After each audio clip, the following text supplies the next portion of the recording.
extra pep in your step? I don't know.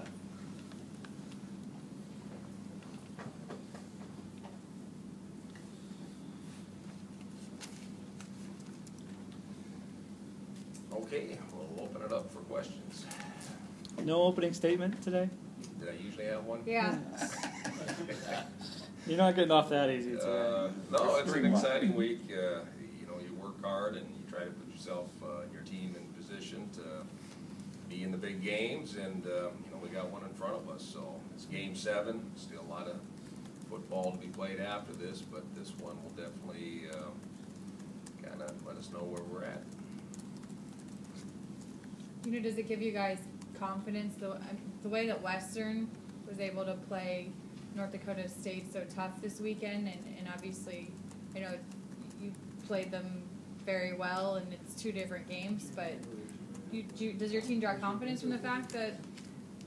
Well, you know, everyone does the score comparison, but the reality is our league is good, and that's going to be a pretty common occurrence, is that there's going to be a lot of close games that are going to be played, a lot of battles that go down to the 4th quarter, and it's just the nature of the league. So, you know, we feel that we're at that level where we can compete with this league, and therefore, you know, that's why, you know, we've got to be ready to play our best game on Saturday, and that's what we're preparing for.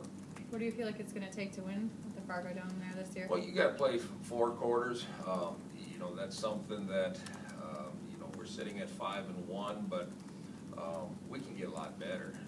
This is you look at our game from USD, you look at our game from Western Illinois. There's a lot of areas that we need to coach up and be better at the execution phase of it. You know, that's probably the biggest thing, is I believe we can do a much better job executing the offense and defense to a higher level, and we will need to do that on Saturday to be in that game. What did Western do so well to limit North Dakota's scoring on Saturday? 3 quarters. I mean, they were beating them really. Well, again, there's a familiarity with those 2 programs. Where coaches have been in each other's staff meetings. You know, so the Western Illinois defense, #1, is pretty good.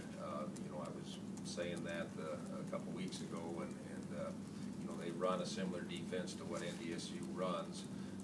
So Western Illinois had a good feel for what gave that offense issues, and so it was a pretty good chess match going back and forth between Western Illinois and North Dakota State, and North Dakota State wasn't at the top of their game either. They left points on the field. There was times they were in the red zone and didn't get points. They had turnovers. You know, things that can usually get you beat, almost didn't get them beat. You know, they lost 12 starters. They have a familiar coach, but a new coach this year. What's the biggest difference you see about this year's team? Well, right now, not a whole lot. It's you know, I think they really made a strong statement when they took it to Iowa State in the fashion that they did. Their game with Montana was very impressive. Even there, they left a lot of points on the field, settled for 5 field goals instead of, you know, getting touchdowns. You know, so there's not a whole lot of obvious changes from the previous 3 years, and you know, to beat them, you've got to go out there and physically do it, and you got to have some breaks go your way. When you look at them, Dale, is it John Crockett that drives the offense, or is it Carson Wentz, or is it somebody else? Well, everything starts with the line, and you know, they replaced quite a few 4 of the 5 starters up front, and they're doing well. They're creating some very nice holes.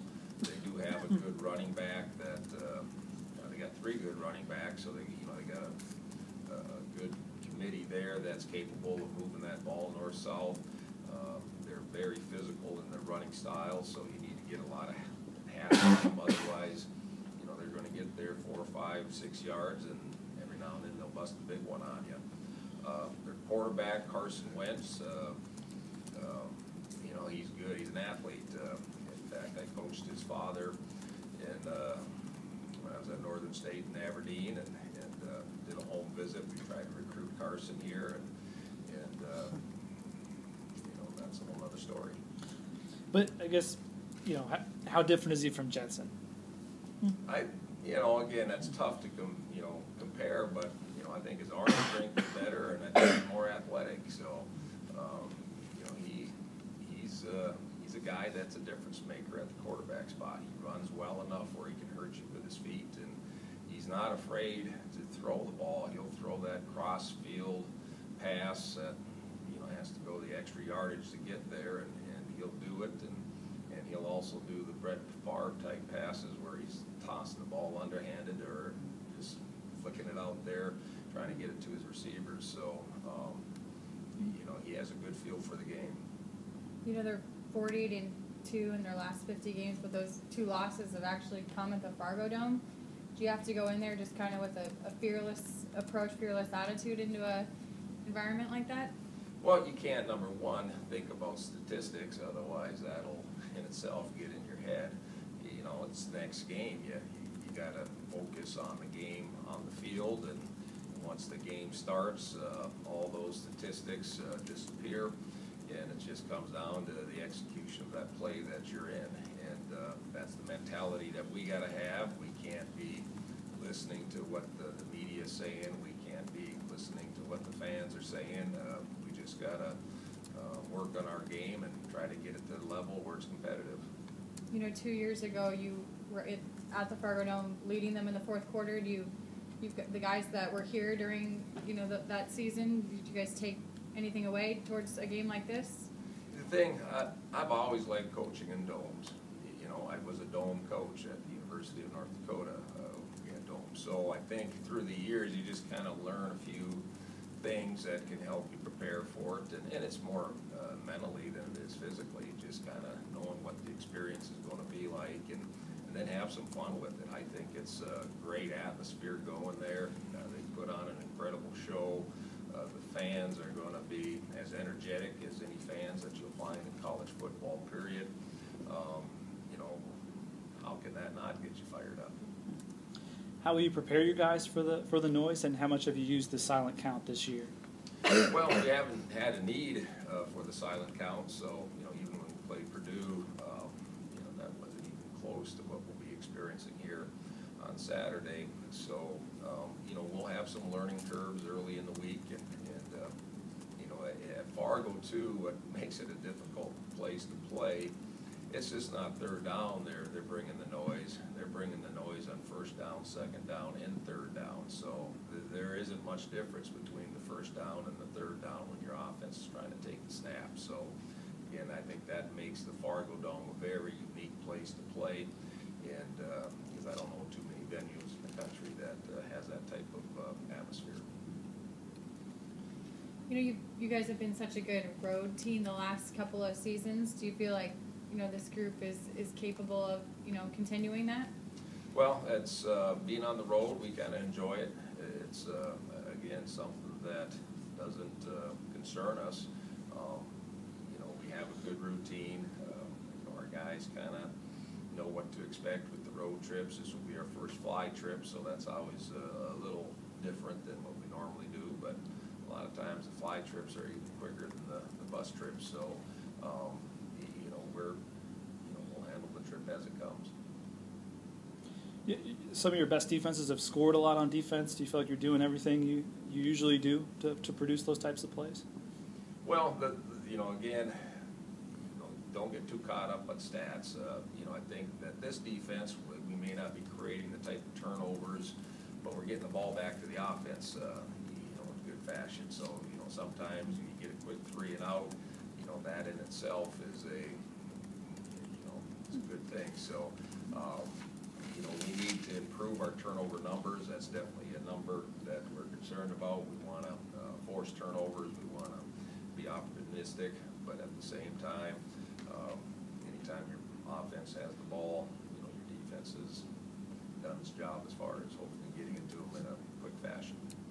What's your impressions of Colton Hegel, Dale? I think he had 16 tackles against Western, and he's on the Buchanan list. Has he, have they used him differently than they have in the past? No, their safeties have always been incredible. I think it's part of the package that they run, but both him and Guzik are good. They're real good, and so they've been playing that package for a while. They're extremely active. They trigger so fast. That's the thing that amazes me, just how fast they can trigger and react up on a play, and still have their reads intact. So, whatever they're doing, they're coaching those kids up pretty well. Does that make them more susceptible to a screen type of thing or a reverse? But that's what I'm saying is it impresses me to the point they're never out of position. I mean, that's the thing where you try to put them in situations where they bite on something they shouldn't, and it's tough to get them out of position, and that's what makes them that good on defense. And when you're that solid at the safety position, Are their safeties positioned closer to the line of scrimmage than normally you see? Because that's a lot of tackles for a safety. No, it's just, again, the key that I'm using word here is trigger. Okay, so he triggers, and he's at 10 to 12 yards many times, just like everyone else. And when he triggers, I mean, he has good closing speed. He's a good athlete, and he's very confident in his tackles. You will not see him miss many tackles in the open field. So that allows them defensively to do a few more things because they have safeties that are capable of performing at that level. When you look at the film from the South Dakota game, how efficient was Ionati when you graded him and looked back at the plays that he threw? Well, first half wasn't his best half, and second half was a lot better. So the second half performance is what we need to see from him, and again, it's going to be there's going to be a lot of pressure on Mark with this game just because of the environment and having to do some things with a silent count and so this is the next step in his progression. Can you talk about the play, Michael? Last player to go over 300 or 100 yards in 3 straight games was Cornell Craig in '99. So it's obviously he's doing something right.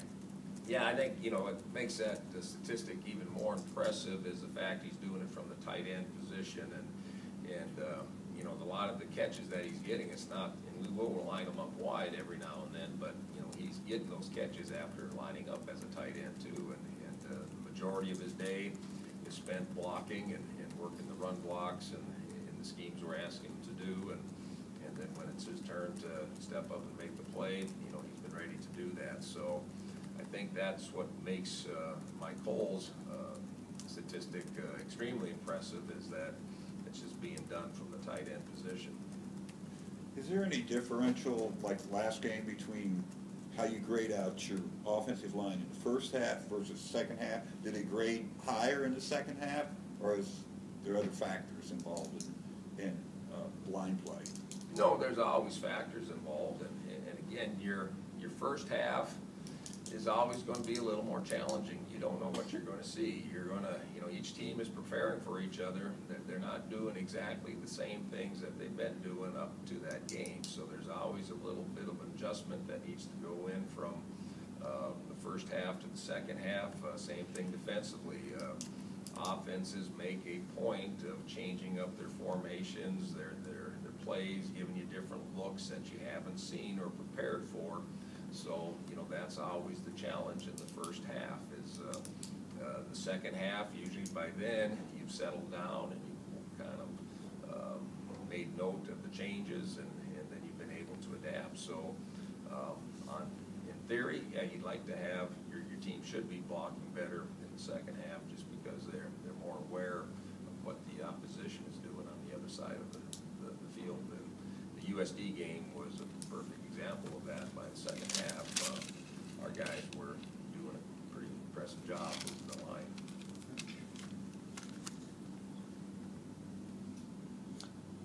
How'd you come out injury-wise after the South Dakota game? Yeah, it was a good game.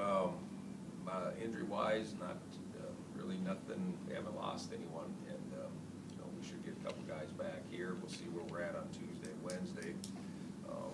So the big thing now that we need to deal with is our travel team. traveling with a bigger number than what the conference allows, so now we gotta cut our numbers down to what the conference allows. What is that, 62 or what is 60. 60 guys?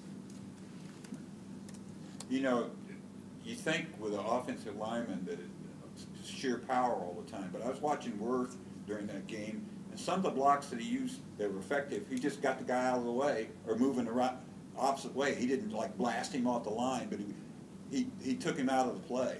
Yes, no, it's, again, it's, you know, just because you're 6'8" and 350 pounds doesn't mean you're a good offensive lineman.